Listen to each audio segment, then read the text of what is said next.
le premier message que j'aimerais dire à quelqu'un, c'est chill, relax, tout va bien se passer. Les choses vont bien se passer, les choses vont se passer dans la manière auquel elles sont censées se passer.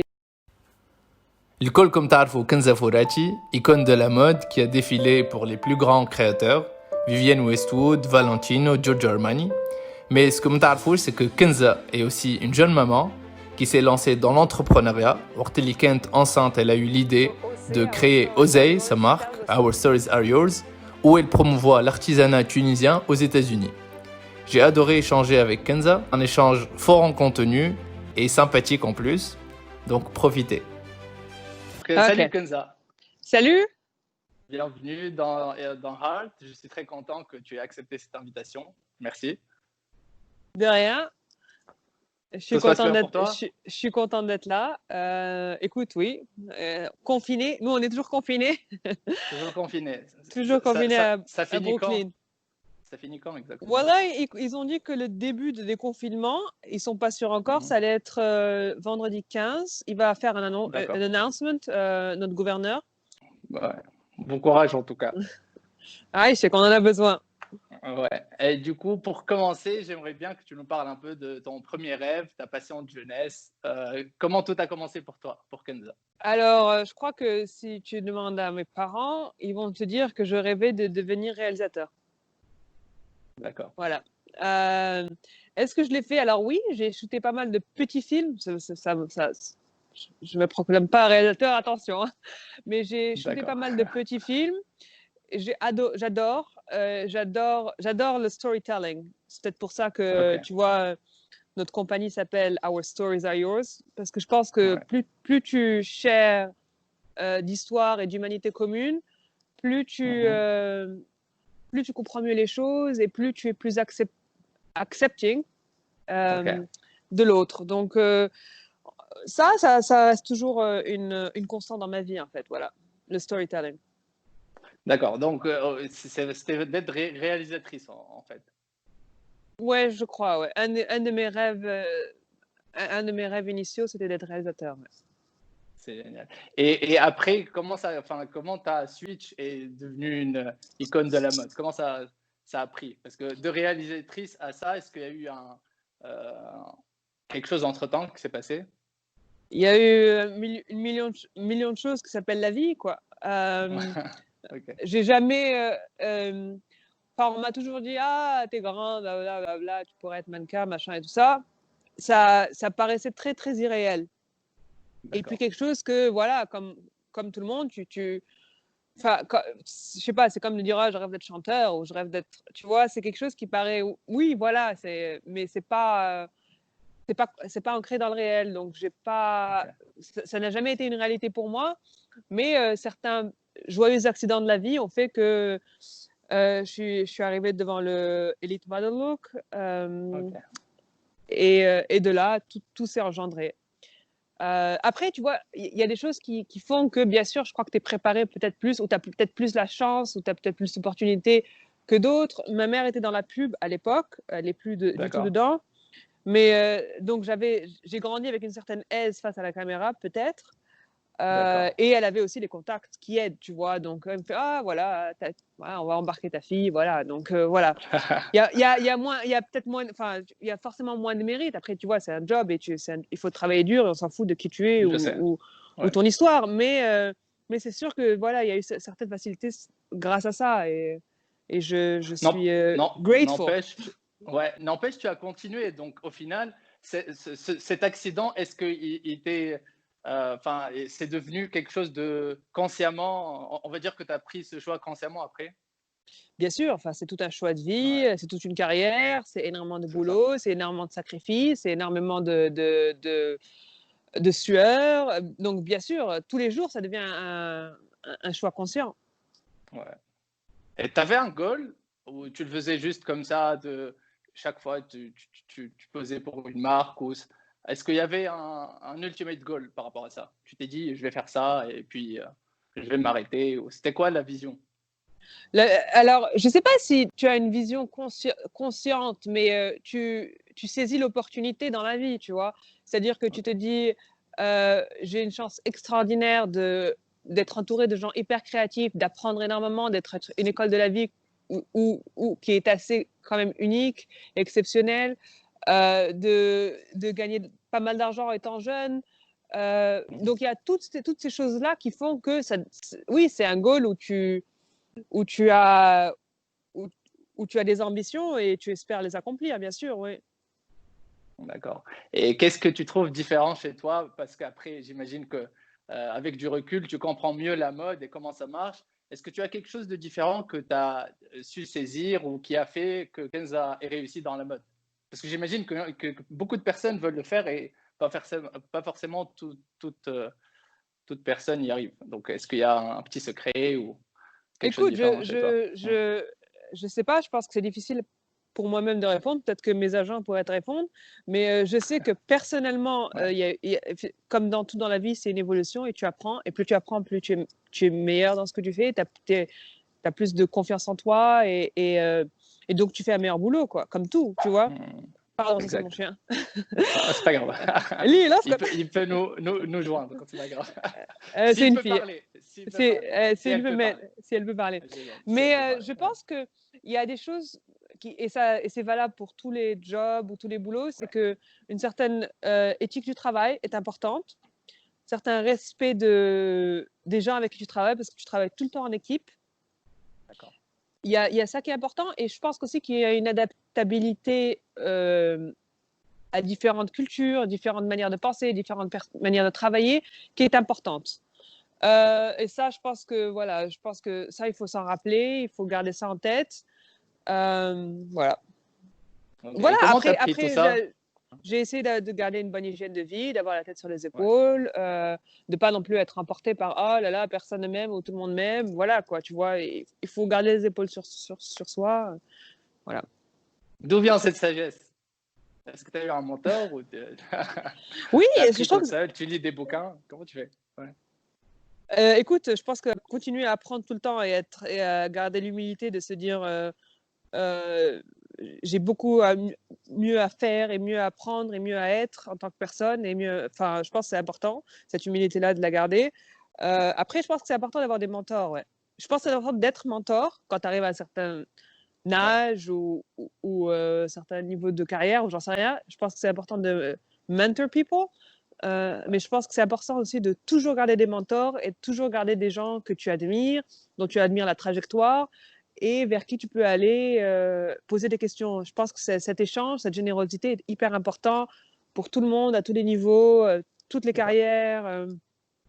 Voilà. Ouais. Moi, je dis tout le temps qu'on est la somme des 5 personnes qu'on écoute le plus. Donc, et ça Ça, shape c'est my pris d'un life. bouquin, ça. Ouais, Je sais pas c'est bah quoi le écoute, bilan, pas que ça. mais Mais tout le c'est monde très le dit de juste. toute façon. Tous les Ouais, successful people le disent. c'est très juste et j'y crois vraiment, quoi. Non, non, c'est très juste. Ouais. Et justement, qui étaient ces personnes-là, tu vois, qui est parti à l'étranger? Raconte-nous un peu, enfin, c'était comment la première étape d'Edith est partie à l'étranger, c'était qui tes mentors à l'époque? Ou est-ce que tu peux nous briefer, même si l'histoire est longue, mais les points importants? Alors, j'ai eu beaucoup de différents mentors et ça peut être un mentor de une soirée, tu vas dîner avec une nana dans un hôtel où vous vous retrouvez seul et elle est un petit peu plus âgée que toi et elle t'apprend beaucoup de choses auxquelles tu n'avais pas pensé. Donc, j'ai eu beaucoup de ce genre d'expérience. Il y a ta tante qui a été extraordinaire, qui est très généreuse dans sa manière de pousser la génération qui suit et qui croit beaucoup, qui est très, très, très patriotique et qui essaye de pousser les gens qui sortent de son pays. Et pour ça, tu vois, je trouve que cette manière de penser est hyper généreuse et c'est hyper important.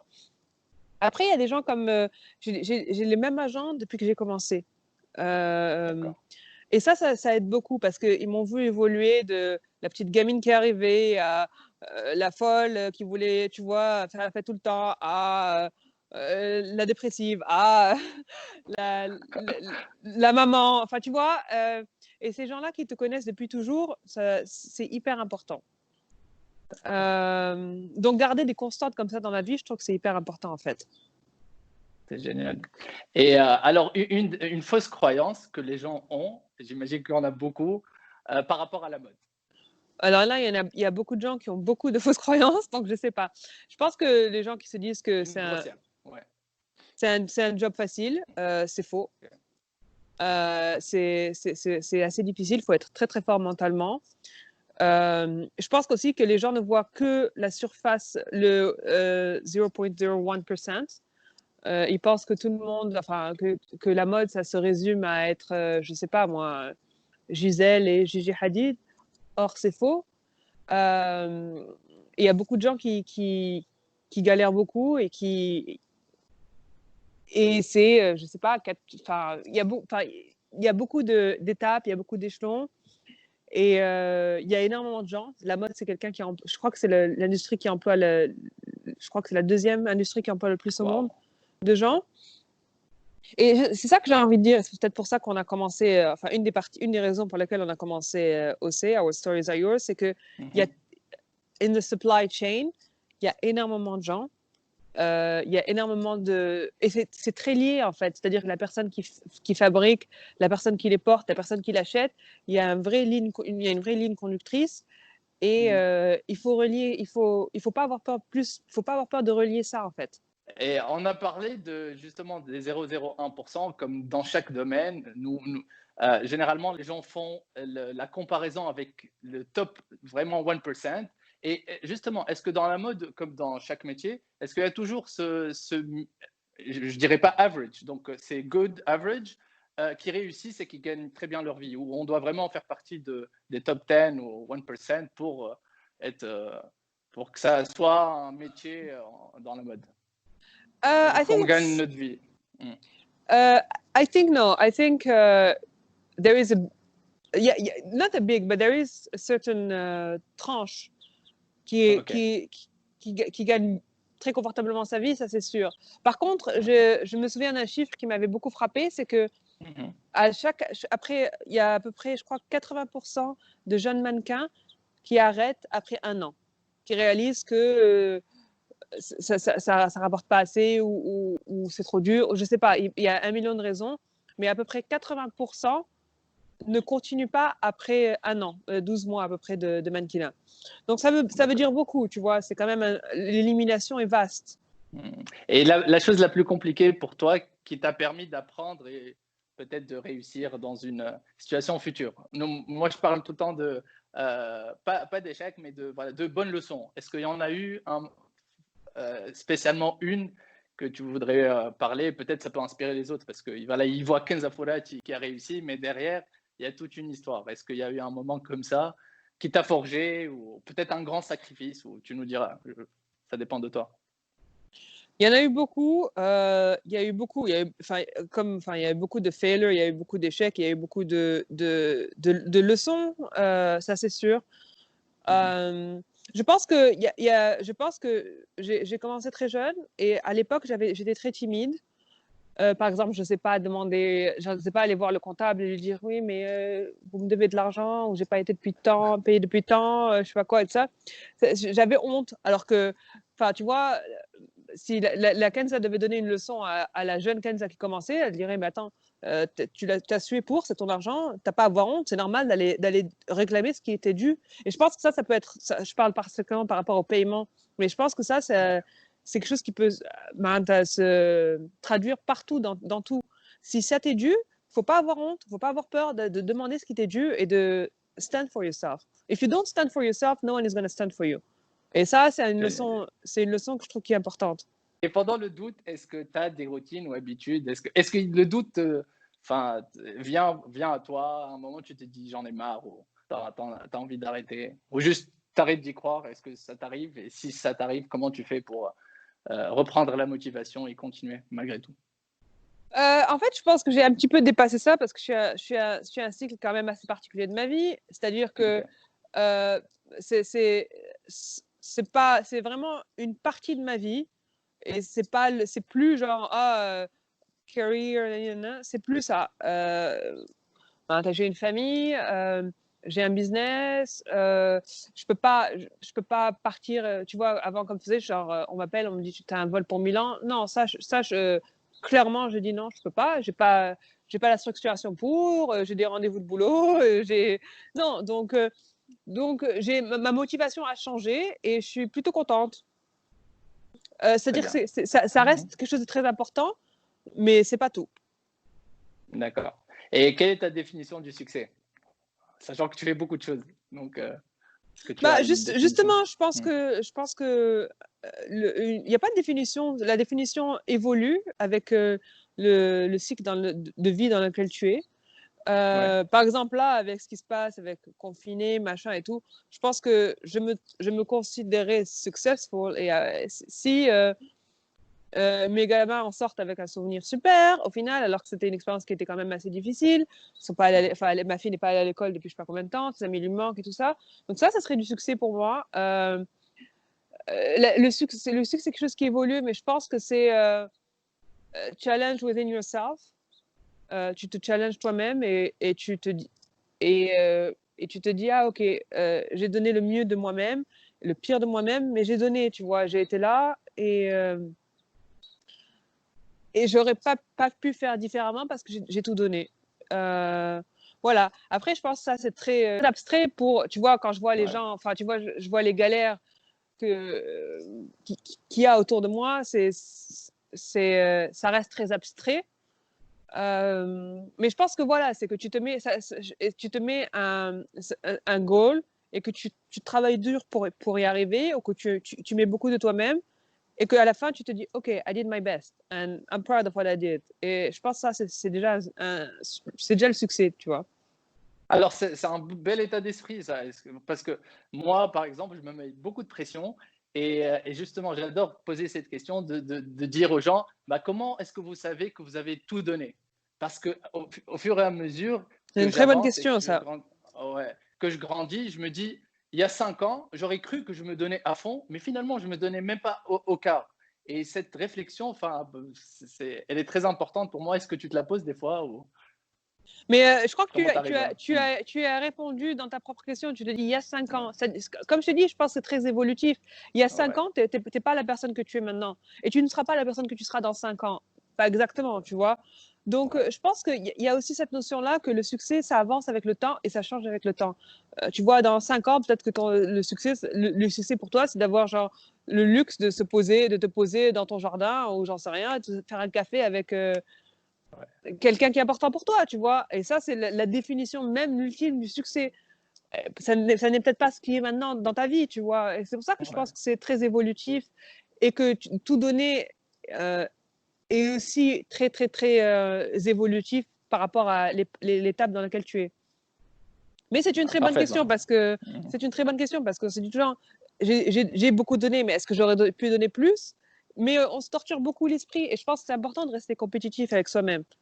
Je pense que c'est important parce que tu es ton meilleur pire ennemi et que tu dois toujours te pousser. Et te pousser toi-même, c'est ce qui est le plus important. Mais you need to believe in it.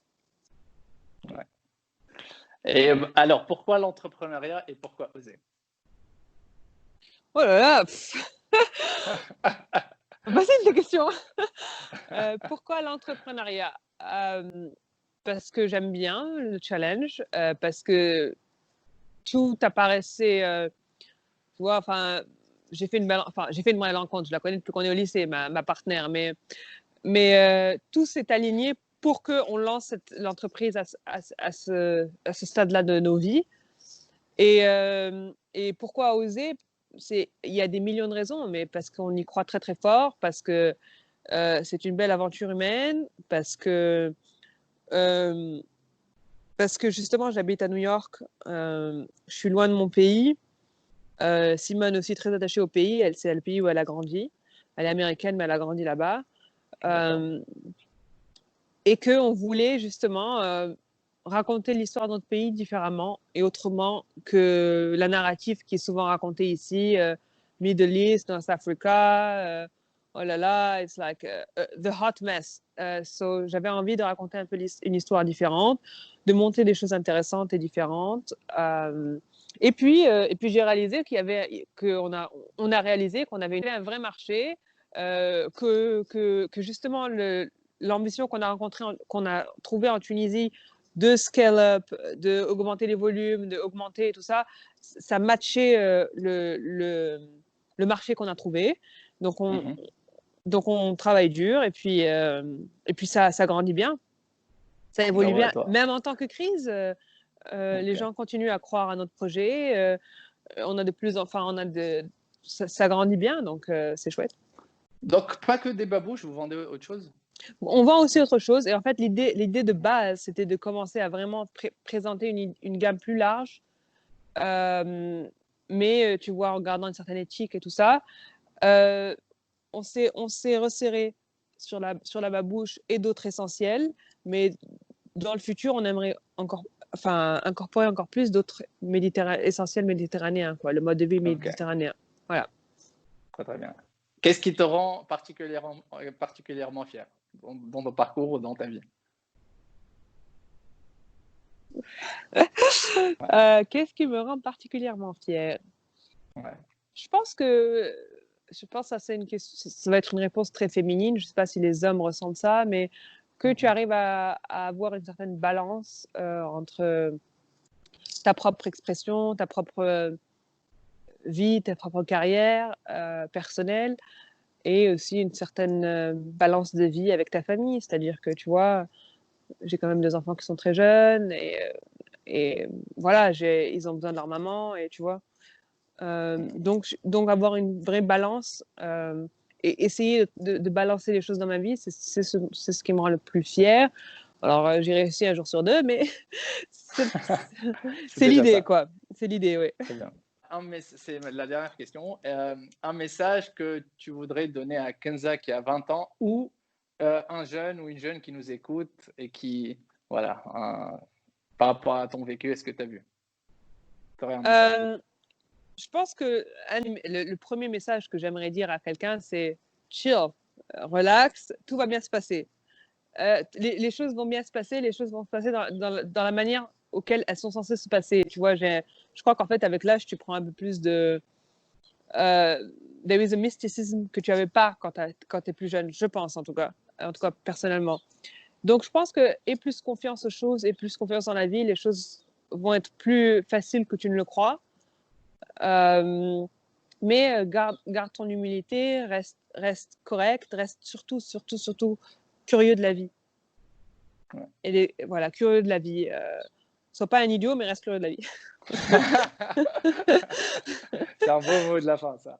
Bah écoute, Kenza, c'était un vrai plaisir. Merci Ouais, merci, moi aussi. de ton temps et de ton partage.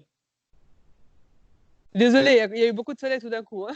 C'est Ça, pas c'était grave. Bah bien. écoute, c'est l'été, ça rappelle un peu que voilà, Tu qu'on est prêt parles, pour la saison. c'est l'été en gilet, mais c'est l'été. Non, ici, il fait encore, C'est voilà. Bon, bah écoute, un bisou de New York. Merci Fais beaucoup, attention à toi Kenza. quand même. Hein. On est déconfinés, mais quand Ouais, même, il faut faire attention. ouais, Parce t'inquiète. qu'une ressurgence peut arriver à tout moment. Ça serait pas cool. Ouais. Qu'on Voilà. fasse attention à tout le monde. Merci beaucoup, Voilà. Kenza. Allez, C'était un vrai merci. plaisir. Aïe, bye bye. Merci, salut.